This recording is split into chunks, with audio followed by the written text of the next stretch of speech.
Middle class परिवार में पली बड़ी पूजा अपनी ज़िंदगी में सबसे ज़्यादा गुस्सा अपने पापा से थी। पापा के लिए उसके मन में नफ़रत के अलावा कुछ न था। 22 साल की हो चुकी पूजा ने आज तक एक भी वैलेंटाइन दिन नहीं मनाई थी, जबकि उसकी क्लासमेट स्नेहा तो हर साल अलग अलग लड़कों के साथ वैलेंटाइन डे दिन मनाती थी। खैर, आज पूजा अविनाश से शादी के वक्त सबसे ज़्यादा खुश थी कि आखिर इस बेहद सख्त, कड़क और अनुशासित पापा से छुटकारा तो मिला। हमेशा ये ना करो, वो ना करो, ऐसे कपड़े ना पहनो, लेट नाइट पार्टियाँ नहीं, लड़कों से दोस्ती नहीं।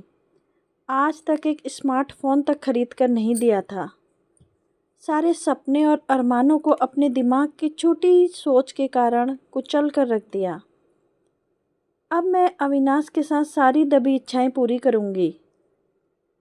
अविनाश और पूजा पिछले 3 साल से एक ही कॉलेज में साथ साथ पढ़ते थे और एक दूसरे को अच्छी तरह जानते थे। एक दूसरे की पसंद नापसंद का अच्छे से ख्याल रखते थे।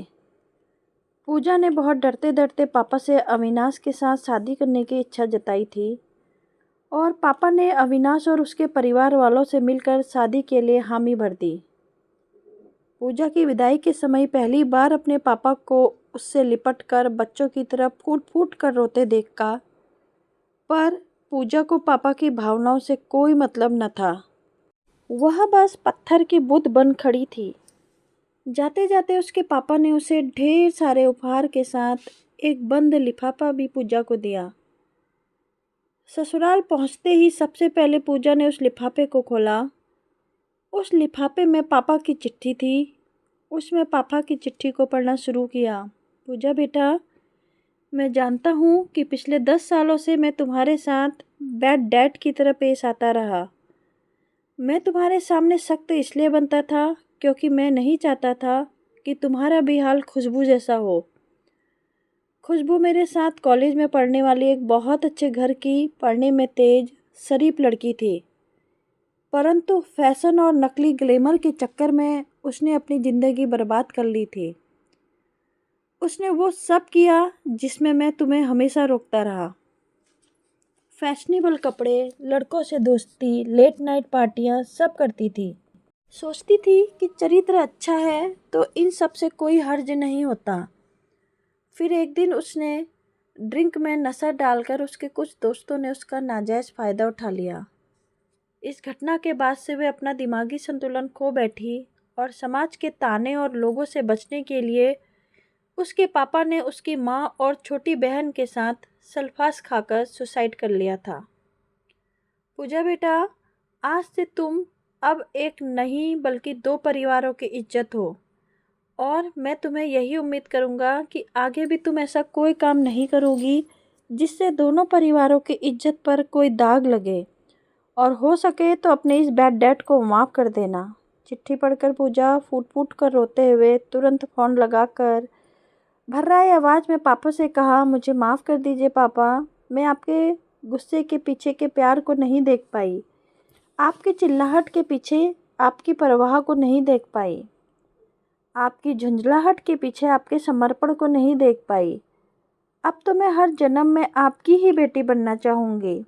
पापा, वक्त बीतता चला गया। पूजा को ससुराल आए लगभग 1 साल होने को आया, मगर ऐसा कोई दिन ना था जिस दिन उसने अपने पापा को याद न किया हो। आज उसके पापा का जन्मदिन था। सुबह मंदिर गई। पूजा अपने पापा की खुशी और सलामती के लिए दुआएं मांगी। फिर शाम में केक लाकर अपने ससुराल वालों के साथ उनका जन्मदिन मनाने का प्रोग्राम बनाया। फिर केक काटने से पहले पापा को वीडियो कॉल लगाया। उधर पापा मम्मी के साथ उदास बैठे थे। पूजा उन्हें देखती ही चहक के बोली, happy birthday to you my sweet papa. पता है आप, यहाँ मैं आपकी डांट, आपके गुस्से को हर दिन मिस करती हूँ। यहाँ सारे लोग मुझे बहुत प्यार करते हैं, स्पेशली सासू माँ।